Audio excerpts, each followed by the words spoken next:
Bayangkan, 1400 tahun lalu, di sebuah padang pasir, tanpa teleskop, tanpa laboratorium, tanpa ilmu modern, sebuah kitab sudah menggambarkan bintang neutron, lubang hitam, perkembangan janin, hingga pelestarian jasad Firaun. Bagaimana mungkin manusia mengetahuinya, kecuali jika itu berasal dari Sang Pencipta? Dalam Al-Quran, surah-surah seperti At-Tariq, Al-Anbiya, Adz-Dzarriyat, dan Az-Zumar dipenuhi dengan mujizat ilmiah dan kosmik, mulai dari bintang neutron hingga lubang hitam, dari supernova hingga rahasia tersembunyi alam semesta. Semuanya ada di dalam kitab yang agung ini. Allah telah mengungkapkan kebenaran yang menakjubkan tentang penciptaan manusia dan cara kerja dunia yang tidak mungkin diketahui oleh manusia pada masa wahyu itu diturunkan. Namun, mujizat Al-Quran tidak berhenti di situ. Dengan setiap penemuan baru, sains modern terus mengonfirmasi apa yang telah dinyatakan Al-Quran lebih dari 1400 tahun yang lalu. Konfirmasi ini menunjukkan konsistensi sempurna antara wahyu ilahi dan realitas alam semesta ciptaannya, memperkuat keyakinan bahwa sumber keduanya adalah satu. Dalam video ini, kita akan menjelajahi mujizat Al-Quran yang mungkin belum pernah Anda dengar sebelumnya, selangkah demi selangkah. Abad ini akan menjadi abad Al-Quran. Jangan lupa untuk subscribe dan sukai video ini, dan bagikan pendapat Anda di kolom komentar untuk mendukung kami. Jika Anda siap, mari kita mulai. Saat Anda melihat langit malam, apa yang Anda lihat? Ribuan bintang? Mungkin sebuah planet? Atau cahaya redup yang datang dari jauh? Tetapi ada hal-hal yang tidak dapat Anda lihat di kedalaman ruang angkasa. Pada jarak yang tidak akan pernah bisa dicapai oleh mata manusia, ada bintang-bintang yang keberadaannya masih menjadi misteri bagi sains. Pada titik ini, sebuah surah dari Al-Quran yang diturunkan 1400 tahun yang lalu bertemu dengan beberapa penemuan paling mengejutkan dari astrofisika modern. Surah Al-Tariq. Surah ini hanya memiliki 17 ayat, singkat tetapi penuh makna yang dalam. Ketika Anda melihat arti kata tarik dalam bahasa Arab, Anda menyadari sesuatu yang menarik. Dalam bahasa Arab, kata itu berarti yang datang di malam hari, yang menembus kegelapan, atau yang mengetuk pintu. Terutama arti pengetuk pintu. Sangat mencolok. Tuk-tuk-tuk, seperti ketukan ritmis di pintu. Kitab-kitab tafsir klasik menyebutkan bahwa tarik mengacu pada gugusan bintang Pleiades. Itu adalah struktur megah yang berjarak sekitar 444 tahun cahaya, terdiri dari 7 bintang utama. Tetapi di bawah cahaya sains modern, deskripsi dalam ayat tersebut sangat cocok dengan sesuatu yang lain, yaitu bintang neutron. Bintang neutron adalah salah satu objek paling misterius di alam semesta. Bayangkan, diameter rata-ratanya hanya sekitar 20 km, seukuran kota besar, namun masanya 1 hingga 2,5 kali massa matahari kita. Bagaimana mungkin? Jawabannya terletak pada kepadatannya yang luar biasa, di mana inti bintang yang runtuh dimampatkan hingga atom-atomnya tidak dapat menahan diri lagi. Tekanan gravitasionalnya sedemikian rupa, sehingga hanya neutron yang mampu menahan kehancuran total. Jika Anda bisa mengambil 1 sendok teh materi bintang neutron, yang tentu saja tidak mungkin, beratnya akan mencapai miliaran ton. Beberapa ilmuwan mengatakan bahwa jika 1 sendok teh materi seperti itu jatuh ke bumi, energi ledakan yang dihasilkan dapat menghancurkan planet kita sepenuhnya. Begitu padatnya. Lalu, bagaimana bintang-bintang ini terbentuk? Melalui ledakan supernova, salah satu peristiwa paling dahsyat di alam semesta yang melepaskan energi lebih besar daripada matahari kita sepanjang umurnya. Ketika sebuah bintang setidaknya 3 kali lebih besar dari matahari kita mencapai akhir hidupnya, ia meledak dalam semburan yang kuat. Ledakan itu begitu hebat sehingga dapat dilihat dari setiap sudut galaksi. Cahayanya benar-benar menembus kegelapan. Setelah ledakan, keajaiban yang sesungguhnya dimulai. Inti bintang mulai runtuh di bawah tekanan yang luar biasa. Proton dan elektron dipaksa menyatu untuk membentuk neutron, sebuah proses yang disebut reverse beta decay. Proses ini mengubah materi menjadi bentuk yang sama sekali baru, di mana atom-atom hancur total dan yang tersisa adalah inti yang seluruhnya terbuat dari neutron. Tetapi hal yang paling menakjubkan tentang bintang neutron adalah bahwa beberapa di antaranya berputar dengan kecepatan yang luar biasa, dari 0,1 hingga 60 kali per detik. Bisakah Anda bayangkan sebuah bintang berputar 60 kali hanya dalam 1 detik? Pulsar-pulsar ini memancarkan gelombang radio yang kuat dari kutubnya saat berputar. Dan disinilah bagian yang paling menarik. Teleskop radio modern dapat mengubah sinyal radio berdenyut yang datang dari bintang-bintang ini menjadi suara. Ketika para ilmuwan mendengarkan suara bintang neutron atau pulsar, mereka mendengar tak-tak-tak yang teratur dan berirama yang disebabkan oleh radiasi elektromagnetik yang menyapu teleskop kita secara periodik, benar-benar terdengar seperti seseorang sedang mengetuk pintu. Mungkinkah hubungan dengan arti kata torik dalam ayat ini hanyalah kebetulan? Beberapa ilmuwan dan ulama tafsir percaya bahwa surah tersebut mungkin juga merujuk pada lubang hitam. Karena kata menembus juga dapat menggambarkan lubang hitam yang secara harfiah merobek struktur ruang dan waktu. Ketika sebuah bintang yang 40 kali lebih besar dari matahari meledak dalam supernova, ia runtuh dengan kekuatan sedemikian rupa sehingga ia tidak tersisa sebagai bintang neutron. Itu menciptakan lubang dalam ruang waktu. Piringan akresi di sekitar lubang hitam kemudian dapat menghasilkan salah satu pertunjukan cahaya yang paling terang di alam semesta. Dalam ayat keempat, surah tersebut tiba-tiba tampak mengubah topiknya. Tidak ada suatu jiwa pun diri, melainkan ada penjaganya. Tetapi dari mana datangnya perubahan mendadak ini? Ketika Anda memikirkannya, alurnya sebenarnya sangat logis. Setelah berbicara tentang peristiwa yang paling kuat dan dahsyat di alam semesta, kehancuran bintang-bintang besar, dan penciptaan objek paling padat, surah mengingatkan kita bahwa bahkan di tengah semua kekacauan kosmik ini, semuanya dalam tatanan yang sempurna dan setiap makhluk berada di bawah perlindungan ilahi. Perpindahan dari kekacauan kosmik ke pengawasan individu menunjukkan universalitas hukum Allah atau sunatullah. Mulai dari galaksi yang bertabrakan hingga satu jiwa, semuanya diatur dengan tatanan yang sempurna. Keyakinan pada penjagaan kosmik ini memberikan rasa keamanan bagi manusia di tengah ketidakpastian. Bahkan ketika bintang meledak, keseimbangan alam semesta tidak rusak. Kemudian surah beralih ke penciptaan manusia. Maka hendaklah manusia memperhatikan dari apa dia diciptakan. Dia diciptakan dari air mani yang terpancar, yang keluar dari antara tulang sulbi atau punggung dan tulang dada atau tulang rusuk. Disinilah muncul salah satu poin yang paling banyak dikritik oleh ateis di media sosial. Beberapa orang membagikan ayat-ayat ini dan berkata, Yusuf menggambarkan sains secara salah. Klaim mereka adalah ini. Al-Quran mengatakan, air mani berasal dari antara punggung dan tulang rusuk. Padahal semua orang tahu air mani dibuat di testis. Ini adalah kesalahan ilmiah. Tetapi kritik ini datang dari tidak membaca ayat-ayat dengan cermat. Pertama, ayat tersebut tidak mengatakan air mani, melainkan mengatakan cairan atau ma'in dafiq. Dan itu adalah perbedaan yang sangat penting. Istilah ma'in dafiq merujuk pada keseluruhan komposisi air mani, bukan hanya sperma itu sendiri.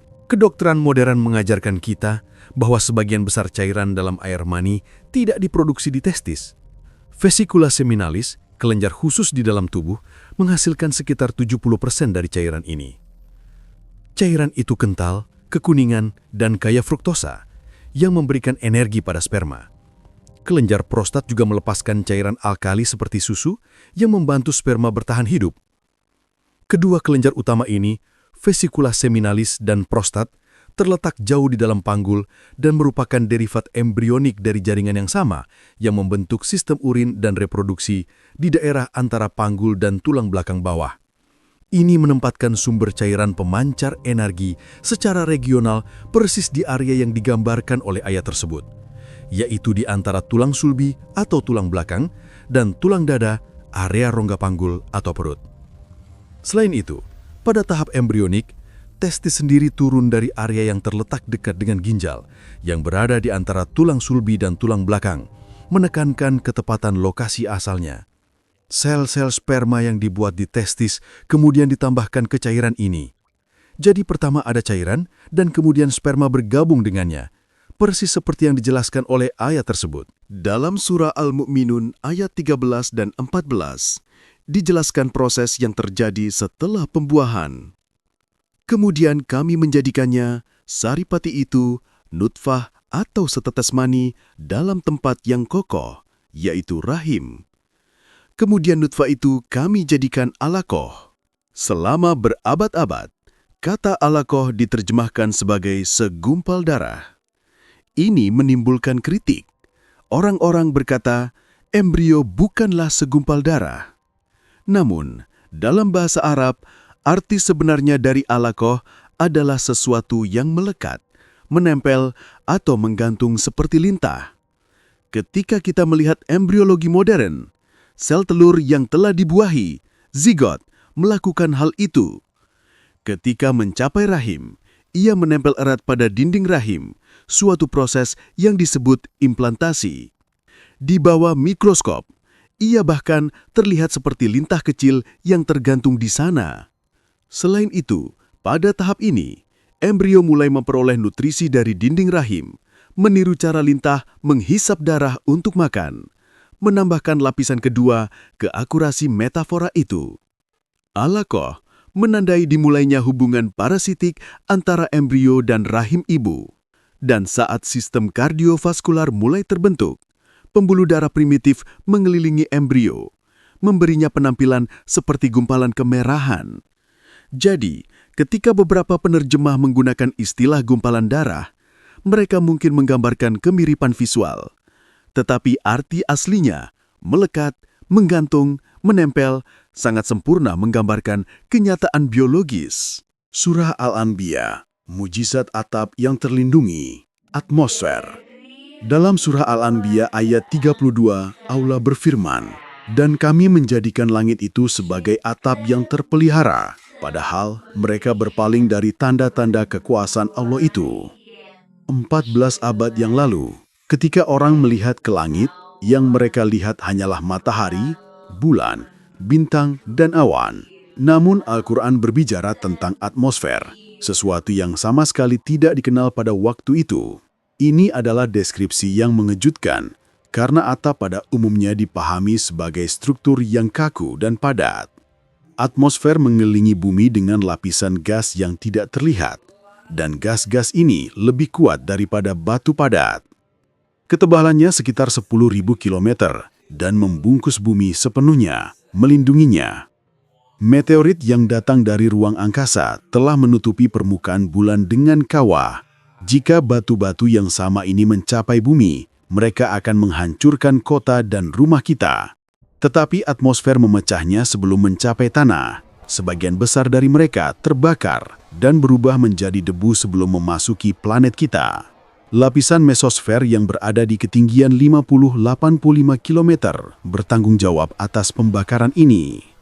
Atmosfer juga menyaring sinar berbahaya yang datang dari matahari, terutama lapisan ozonnya yang sangat penting, bagian dari atap yang terpelihara, yang menyerap sebagian besar radiasi ultraviolet atau UVB dan UVC yang sangat berbahaya bagi DNA kehidupan. Tanpa perlindungan ozon, kehidupan di darat akan mustahil. Suhu rata-rata di ruang angkasa adalah sekitar minus 270 derajat Celcius. Jika dingin yang membukukan itu menyentuh bumi secara langsung, semuanya akan langsung berubah menjadi es. Atmosfer mencegah suhu ekstrim ini mencapai kita. Fenomena yang dikenal sebagai efek rumah kaca alami ini juga memungkinkan sinar matahari masuk dan menyebarkannya secara merata ke seluruh planet, memungkinkan kehidupan. Namun, atmosfer bukanlah satu-satunya perisai. Medan magnet bumi, magnetosfer, juga melindungi kita. Di inti planet ada dua lapisan, satu padat dan satu cair. Besi dan nikel cair bergerak seperti dinamo, menciptakan medan magnet raksasa seperti magnet besar di sekitar bumi. Medan magnet ini bekerja secara kritis, mengalihkan angin matahari dan sinar kosmik yang energik menjadi aliran plasma di luar atmosfer sehingga tidak melucuti atmosfer bumi. Medan magnet inilah yang menjaga atmosfer agar tidak terhanyut oleh radiasi kosmik. Medan magnet ini bersama dengan atmosfer membentuk sistem perlindungan ganda. Ia menghalangi sinar kosmik berbahaya dan radiasi berbahaya dari matahari. Ketika beberapa sinar ini berinteraksi dengan medan magnet di dekat kutub, kita melihatnya sebagai cahaya utara hijau atau aurora borealis di langit. Mereka muncul ketika partikel oksigen dan nitrogen bertabrakan dan melepaskan gelombang cahaya berwarna. Agar kehidupan dapat eksis di bumi, langit harus dilindungi.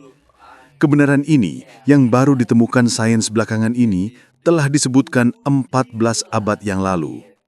Mungkinkah ada orang pada waktu itu yang mengetahui hal ini kecuali Allah? Pesan ini jelas berasal dari Allah. Kitab yang mengandungnya adalah kitabnya, dan yang membawanya tidak diragukan lagi adalah utusannya. Surah Ad-Dariyat ayat 47, Allah berfirman, "Dan langit itu kami bangun dengan kekuasaan kami, dan sesungguhnya kami benar-benar meluaskannya." Sekitar 13,8 miliar tahun yang lalu, alam semesta dimulai dengan ledakan dahsyat, sangat panas, dan di bawah tekanan yang luar biasa, yang dikenal sebagai Big Bang. Sejak saat itu, alam semesta mulai mengembang. Hal-hal pertama yang terbentuk setelah peristiwa ini adalah partikel terkecil, terutama hidrogen dan helium. Bintang-bintang menghasilkan energi dengan mengubah hidrogen menjadi helium. Selama proses ini, neutron dilepaskan dan sejumlah besar energi dihasilkan.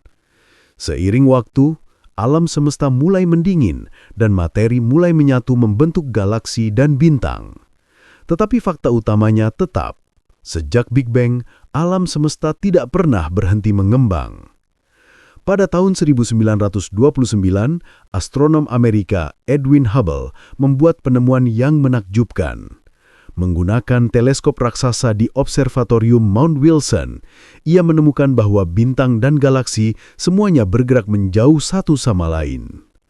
Penemuan ini, yang sekarang dikenal sebagai hukum Hubble, menunjukkan bahwa bukan galaksi yang bergerak melalui ruang, melainkan ruang itu sendiri yang mengembang, membawa galaksi-galaksi itu bersamanya.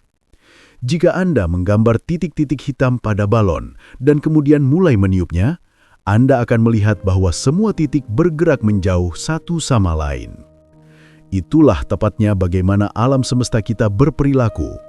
Ia terus mengembang. Hubble tidak mengukur ekspansi ini dengan melihat galaksi bergerak, tetapi dengan mengamati pergeseran warnanya. Ini disebut pergeseran merah atau redshift dalam astronomi.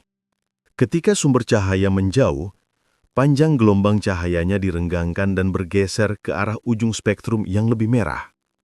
Semakin besar pergeseran merah yang diamati Hubble, semakin jauh dan cepat galaksi itu bergerak. Para ilmuwan memperhatikan bahwa cahaya dari sebagian besar galaksi bergeser ke arah merah. Artinya, mereka semua bergerak menjauh.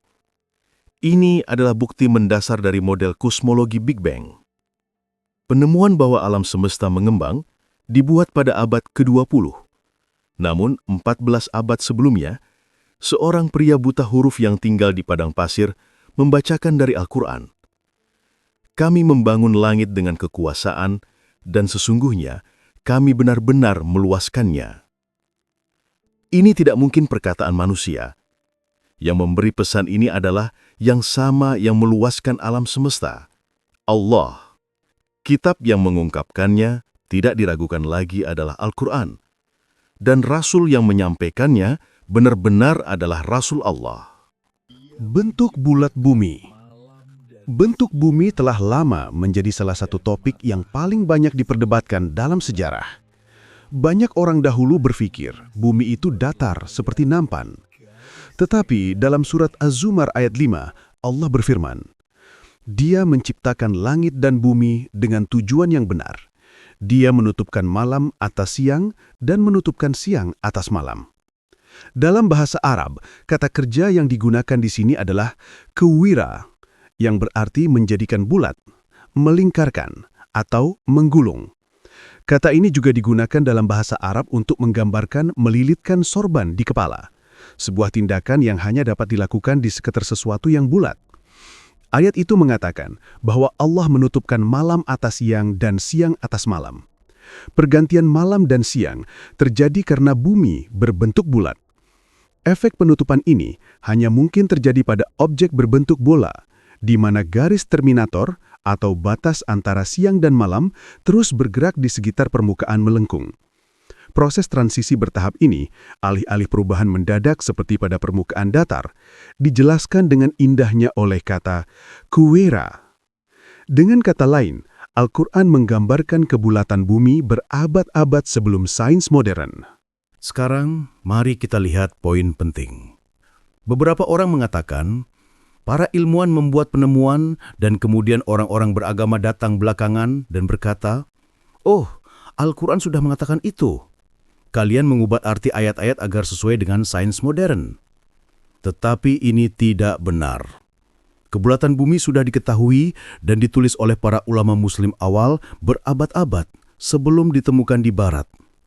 Al-Biruni dan Ibn Hazm adalah contoh ulama lain di abad pertengahan yang juga memberikan bukti matematika dan observasional tentang kebulatan bumi. Para ilmuwan barat mengonfirmasi bentuk bumi sekitar tahun 1512. Tetapi Imam Syafi'i telah menulis tentang hal itu pada tahun 800-an. Para ulama besar lainnya, Fakhir al-Islam tahun 1000, Imam Ghazali tahun 1050, Sa'ad al-Taftazani tahun 1300, Said Syarif Jurjani tahun 1300, Ibn Humam tahun 1400, semuanya menyebutkan bentuk bulat bumi dalam karya mereka. Ibrahim Haqi dalam bukunya terkenal Ma'rifat Name bahkan menggambarkan diagram visualnya menunjukkan bentuk bulat bumi dan menggambarkannya dengan sangat detail. Namun, menyedihkan bahwa bahkan hingga hari ini beberapa muslim masih menolak untuk menerima bahwa bumi itu bulat. Kejahilan telah menyebar sedemikian rupa sehingga tidak hanya mempengaruhi sains tetapi juga pemahaman tentang Islam itu sendiri. Surah Al-Ankabut ayat 41. Mukjizat jaring laba-laba betina.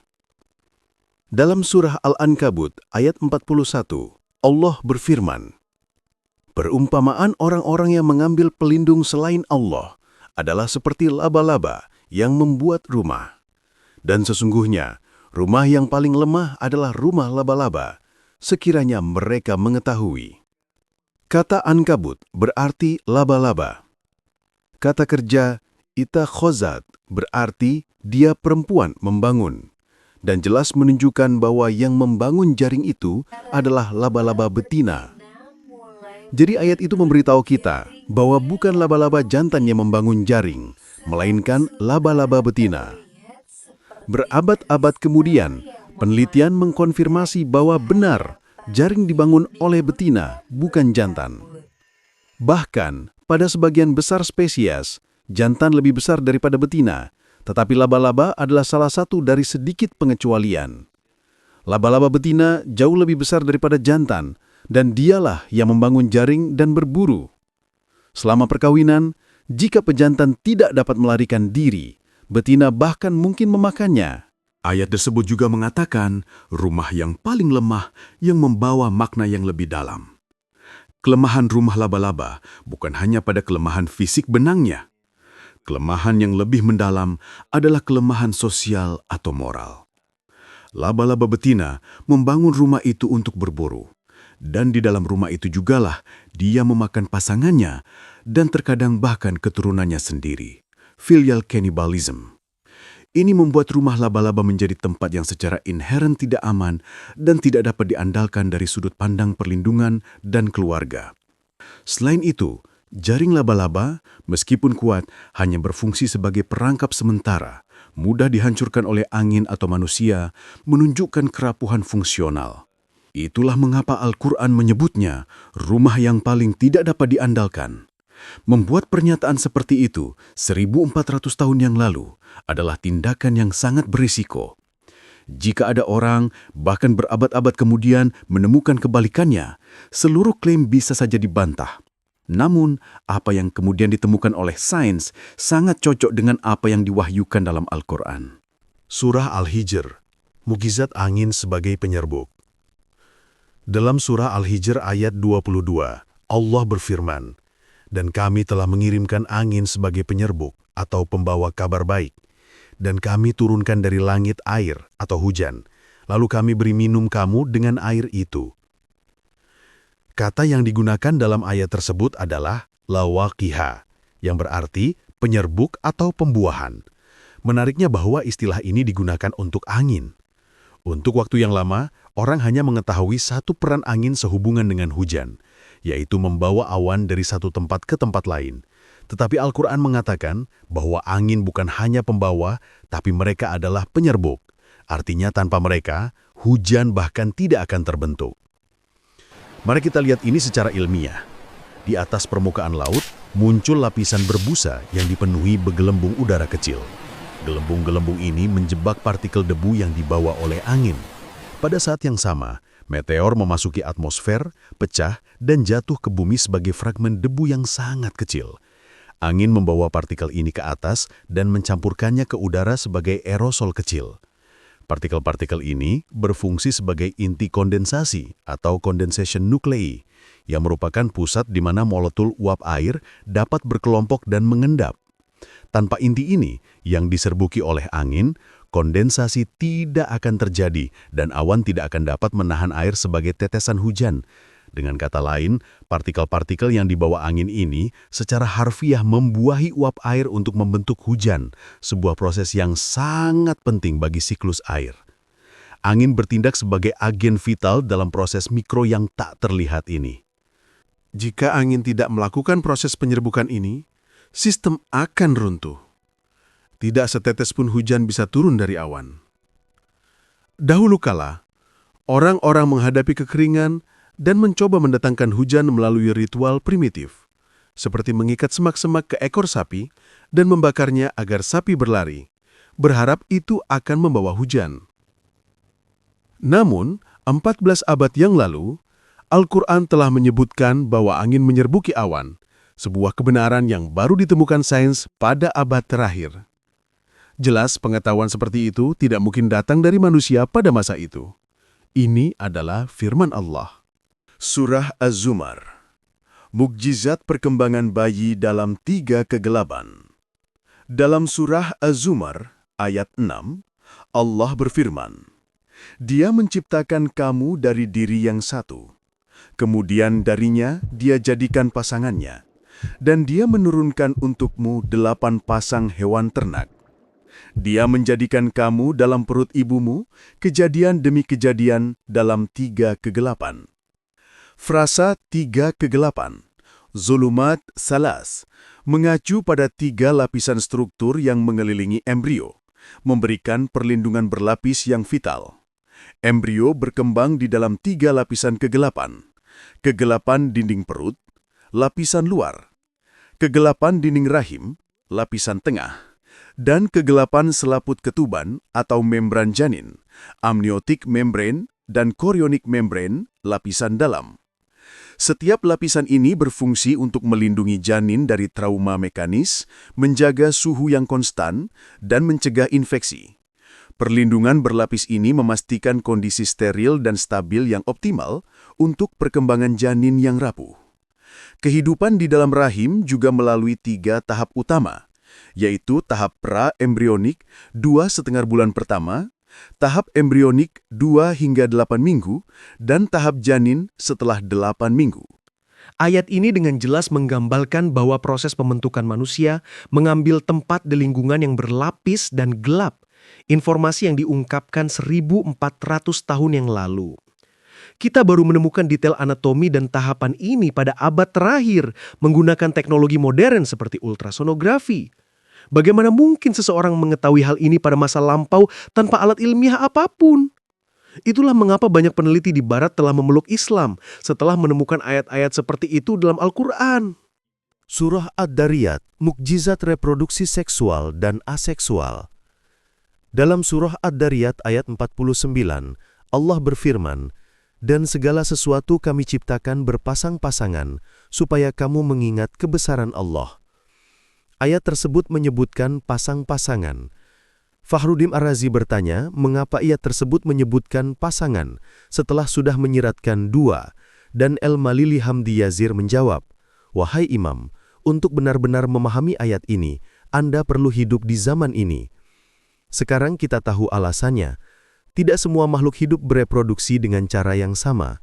Tumbuhan misalnya memiliki dua jenis reproduksi, yaitu seksual, memerlukan jantan dan betina, dan aseksual, hanya satu induk.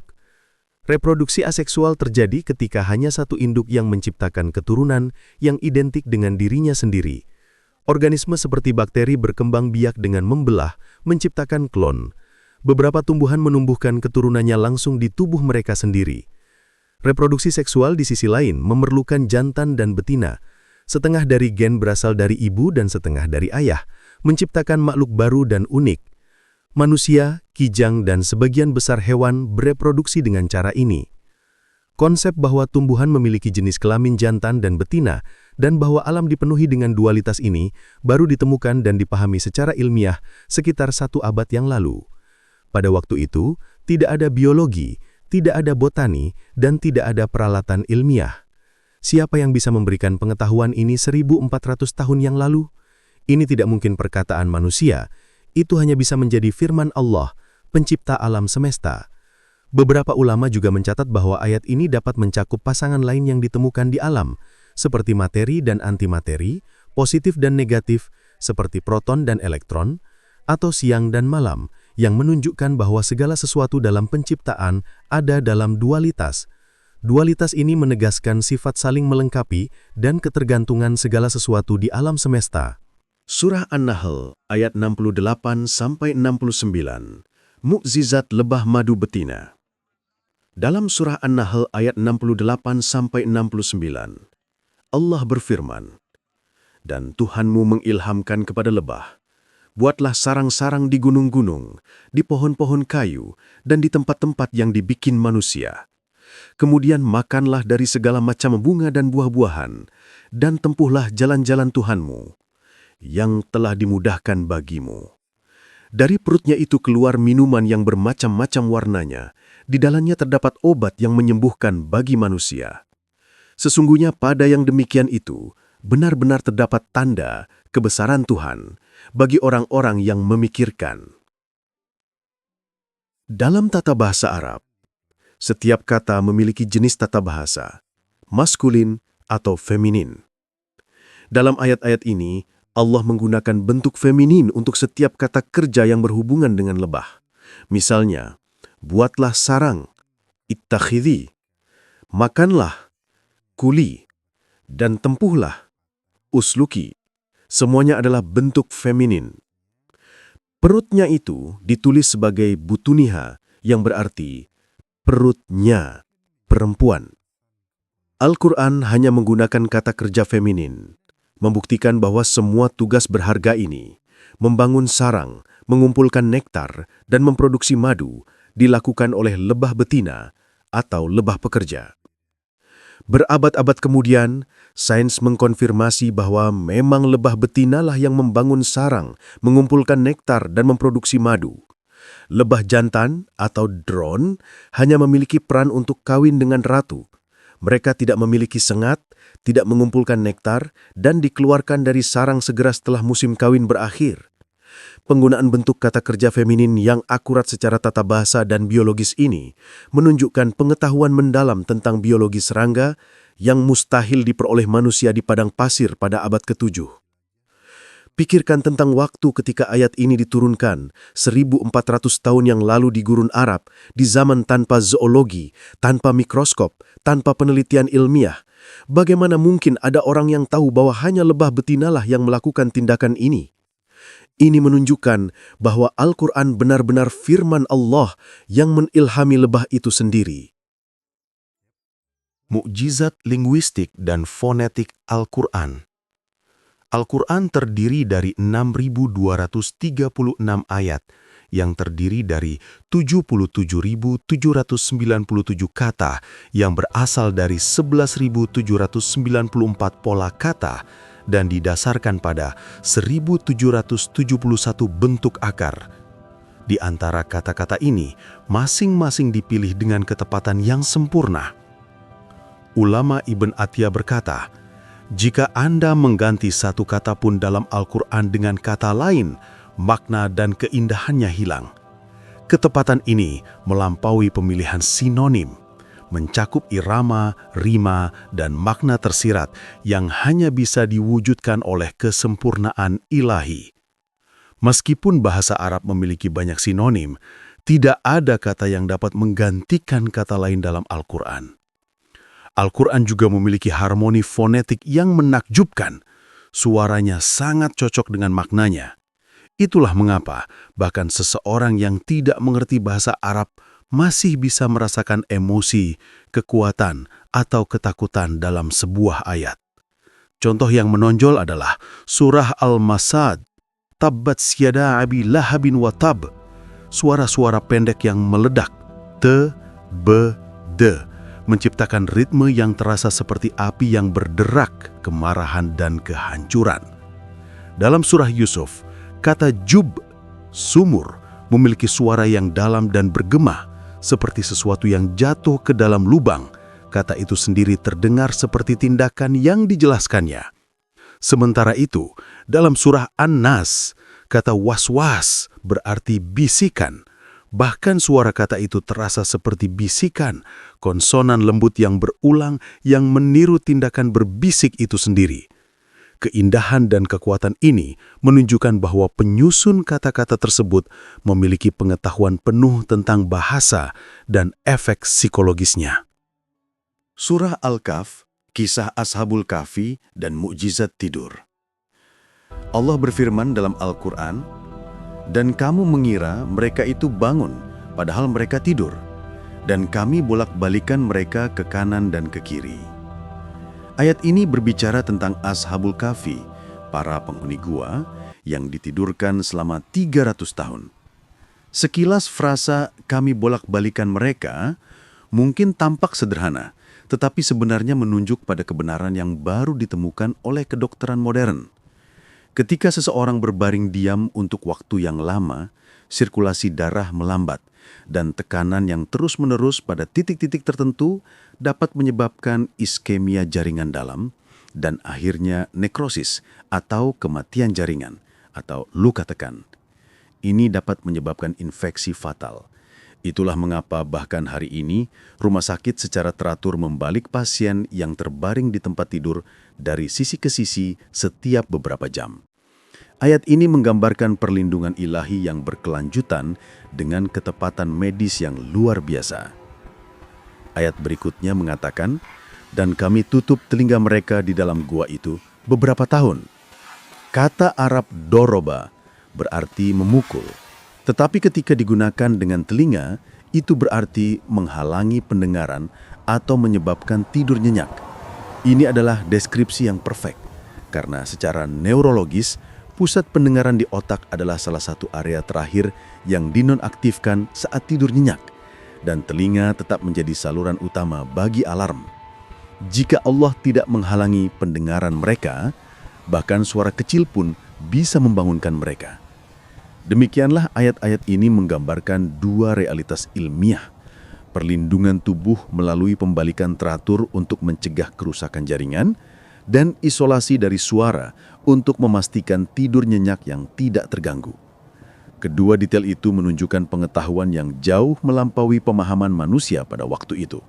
Sesungguhnya, ini bukanlah firman manusia, melainkan firman Allah yang Maha mengetahui segala sesuatu. Surah Ar-Rahman, mukjizat dua lautan yang tidak bercampur. Dalam surah Ar-Rahman ayat 19-20, Allah berfirman, "Dia membiarkan dua lautan mengalir, yang keduanya kemudian bertemu. Di antara keduanya ada batas yang tidak dilampaui masing-masing." Ayat ini mengacu pada mukjizat dua lautan yang tidak bercampur. Sains modern telah mengonfirmasi fenomena ini, yang paling terkenal di Selat Gibraltar. Laut Mediterania dan Samudra Atlantik mengalir bersama. Namun karena perbedaan kepadatan disebabkan oleh perbedaan salinitas dan suhu, airnya tidak bercampur secara instan. Batas tak terlihat ini yang dikenal oleh ahli kelautan sebagai haloklin atau batas salinitas dan termoklin atau batas suhu adalah dinding air yang padat. Bahkan dengan gelombang kuat, badai dan arus, batas tak terlihat ini tetap ada. Perbedaan densitas bertindak sebagai dinding yang mencegah air laut yang lebih asin dan lebih hangat bercampur dengan air laut yang kurang asin dan lebih dingin, membuktikan frase batas yang tidak dilampaui masing-masing dengan detail hidrografi. Peristiwa ini terjadi di seluruh dunia, di mana dua massa air yang berbeda bertemu, seperti di muara sungai besar dan laut. 14 abad yang lalu, di dunia tanpa sains atau teknologi, Al-Quran mengungkapkan kebenaran ini, sebuah fakta yang hanya bisa datang dari Allah, pencipta lautan. Surah Al-A'raf dan Surah Ar-Ra'd, mukjizat awan yang berat. Dalam Surah Al-A'raf ayat 57, Allah berfirman, "Dan dialah yang meniupkan angin sebagai pembawa berita gembira sebelum kedatangan rahmatnya atau hujan, sehingga apabila angin itu membawa awan mendung atau berat, kami halau ke suatu daerah yang tandus." Dan dalam surah Ar-Ra'd ayat 12, Allah berfirman, "Dialah yang memperlihatkan kilat kepadamu untuk menimbulkan ketakutan dan harapan, dan dialah yang menjadikan awan mendung atau berat." Dalam kedua ayat tersebut digunakan frasa awan mendung atau berat. Pada waktu itu, tidak ada yang memiliki pengetahuan atau alat untuk mengukur berat awan. Hari ini, para ilmuwan yang mempelajari awan badai yang dikenal sebagai cumulonimbus telah menemukan bahwa setiap awan ini dapat mengandung lebih dari 300.000 ton air dalam bentuk tetesan. Untuk memberi gambaran, jika 300.000 ton air ini diangkut oleh truk yang masing-masing membawa 30 ton, akan dibutuhkan 10.000 truk. Berat yang sangat besar ini menunjukkan pengawasan ilahi atas proses alam yang sering dianggap ringan oleh manusia. Berat yang luar biasa ini membuat deskripsi berat menjadi sangat akurat dan sekaligus melawan intuisi bagi orang-orang di masa kuno. Pengetahuan hanya bisa datang dari Allah yang menciptakan dan menyeimbangkan segala sesuatu. Dialah yang memberi awan beratnya, yang memerintahkan angin untuk membawanya, dan yang menjaga langit dalam keseimbangan yang sempurna. Itulah mengapa Al-Quran bukan hanya sebuah buku, tetapi pesan ilahi yang berbicara bahasa langit. Surah Al-Mu'minun, mukjizat penciptaan manusia. Dalam Surah Al-Mu'minun ayat 14, Allah menjelaskan tahapan penciptaan manusia. Kemudian kami jadikan nutfah itu alaqah, lalu alaqah itu kami jadikan mudghah, lalu mudghah itu kami jadikan tulang belulang, lalu tulang belulang itu kami bungkus dengan daging. Kemudian kami jadikan dia makhluk yang berbentuk lain, maka Maha Suci Allah, pencipta yang paling baik. Hanya dalam beberapa kalimat pendek, Al-Quran menyajikan seluruh proses perkembangan embrio, sebuah urutan yang baru ditemukan sains modern dengan penemuan mikroskop berabad-abad kemudian. Tahap 1. Nutfah atau setetes, mengacu pada zigot, penyatuan sperma dan sel telur. Tahap 2. Alaqah atau segumpal yang melekat, sempurna menggambarkan embrio yang menempel pada dinding rahim. Tahap 3. Mudghah atau segumpal daging yang dikunyah. Bentuk embrio pada usia 28 hari yang terlihat seperti potongan daging yang dikunyah di bawah mikroskop.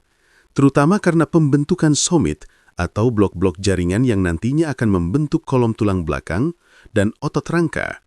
Dalam ayat itu dilanjutkan, lalu mudghah itu kami jadikan tulang belulang, lalu tulang belulang itu kami bungkus dengan daging. Embriologi modern telah mengkonfirmasi bahwa kartilago dan tulang mulai terbentuk sebelum otot rangka atau daging membungkusnya. Proses ossifikasi yang mendahului miogenesis atau pembentukan otot ini merupakan urutan yang tepat secara biologis. Sebuah detail yang mustahil untuk diamati tanpa teknologi pemindaian modern. Ini adalah urutan yang tepat secara biologis. Surah Al-Hadid, mukjizat turunnya besi. Dalam surah Al-Hadid ayat 25, Allah berfirman, "Dan kami turunkan besi yang padanya terdapat kekuatan yang hebat dan berbagai manfaat bagi manusia."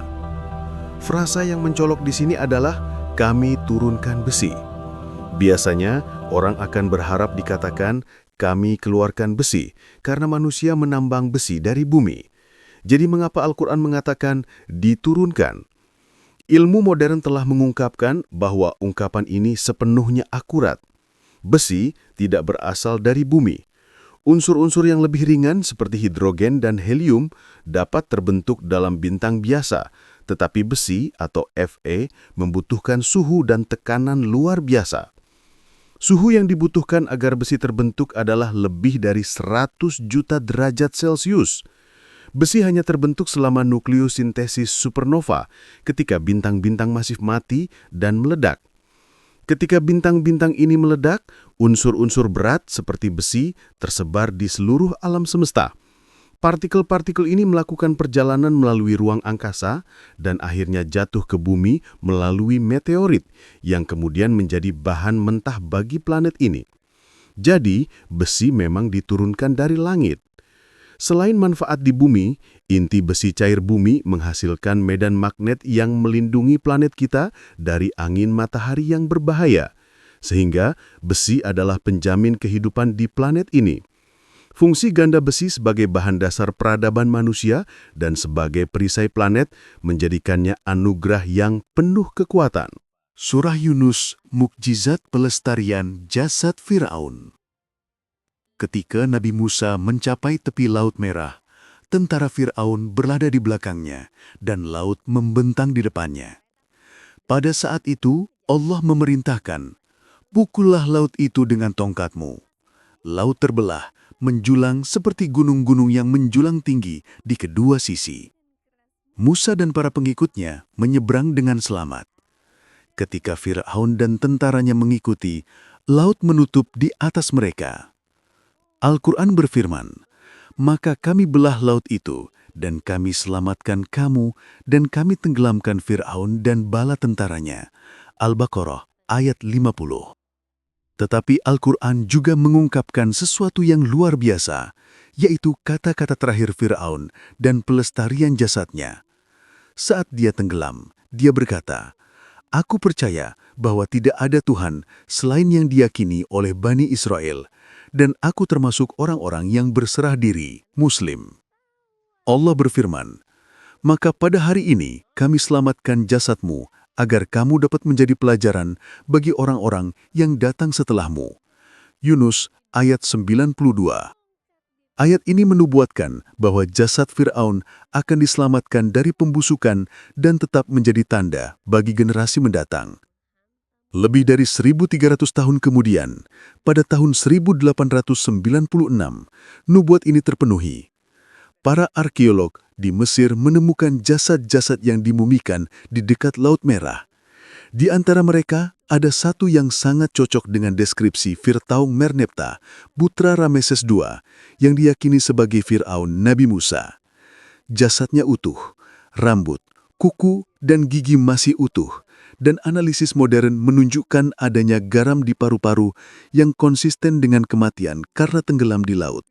Kenyataan bahwa jasad seorang tiran dilestarikan bukan oleh proses mumi yang disengaja, tetapi sebagai tanda ilahi, menekankan kemahakuasaan Allah dalam memenuhi janjinya. Jasadnya ditemukan dalam posisi yang menyerupai sujud. Surah Al-Ma'idah, mukjizat perlindungan Allah atas Nabi. Dalam surah Al-Ma'idah ayat 67, Allah berfirman, "Wahai Rasul, sampaikanlah apa yang diturunkan kepadamu dari Tuhanmu. Dan jika tidak kamu kerjakan apa yang diperintahkan itu, berarti kamu tidak menyampaikan amanatnya. Allah memelihara kamu dari gangguan manusia. Ayat ini membawa janji yang jelas. Jika Nabi SAW memenuhi tugasnya menyampaikan pesan Allah secara terbuka, maka Allah sendiri akan melindunginya dari bahaya. Perlindungan ini terwujud dalam berbagai peristiwa. Selain dilindungi saat hijrah, yaitu di Gua Thur, Nabi juga dilindungi dari upaya pembunuhan yang spesifik. Misalnya, dalam sebuah kisah, seorang wanita Yahudi mencoba meracuni beliau dengan menyajikan daging kambing beracun. Nabi langsung diinformasikan Allah melalui wahyu dan selamat. Selama pertempuran Uhud, ketika banyak sahabat gugur, Nabi dilindungi dari bahaya fatal. Perlindungan ini tidak hanya mencakup keselamatan fisik, tetapi juga menjamin bahwa pesan Allah tidak akan pernah terdistorsi atau terganggu sampai misinya selesai. Pelestarian Al-Quran. Banyak orang bertanya, mengapa hanya Al-Quran yang dilestarikan, sementara kitab-kitab suci lainnya diubah? Sebagian bahkan mengatakan, Allah mengirim satu kitab, tidak menyukainya, dan menggantinya dengan yang lain. Tetapi, itu sepenuhnya salah. Allah tidak mengirim agama yang berbeda. Dia mengirim satu agama yang benar, Islam. Sejak zaman Adam hingga Muhammad SAW, setiap nabi mengajarkan inti iman yang sama, keyakinan pada keesaan Allah, tauhid, hari akhir, kenabian, kitab-kitab ilahi, takdir, dan para malaikat. Al-Quran dikirim bukan untuk menggantikan agama yang gagal, tetapi untuk mengkonfirmasi, melengkapi, dan melindungi pesan abadi Islam. Karena Al-Quran adalah wahyu terakhir, tidak ada nabi atau syariat baru yang akan datang setelahnya. Allah menjamin pelestariannya. Allah sendiri berjanji, sesungguhnya Kamilah yang menurunkan Al-Quran, dan pasti Kami pula yang memeliharanya. Al-Hijr 9. Itulah mengapa Al-Quran tetap tidak berubah, kata demi kata, termasuk bacaan, hafalan, dan maknanya. Sementara kitab suci sebelumnya diizinkan untuk diubah oleh tangan manusia sebagai bagian dari rencana ilahi untuk mempersiapkan umat manusia menyambut wahyu terakhir. Al-Quran berdiri sebagai mukjizat hidup, dilindungi oleh yang mengungkapkannya. Jika kisah ini membuatmu semakin yakin bahwa Al-Quran adalah mukjizat yang hidup, jangan lupa untuk subscribe, karena masih banyak rahasia ilahi lain yang akan kita ungkap bersama. Tulis pendapatmu di komentar. Sampai bertemu di video berikutnya, dan semoga Allah selalu menjaga hati kita di jalan kebenaran.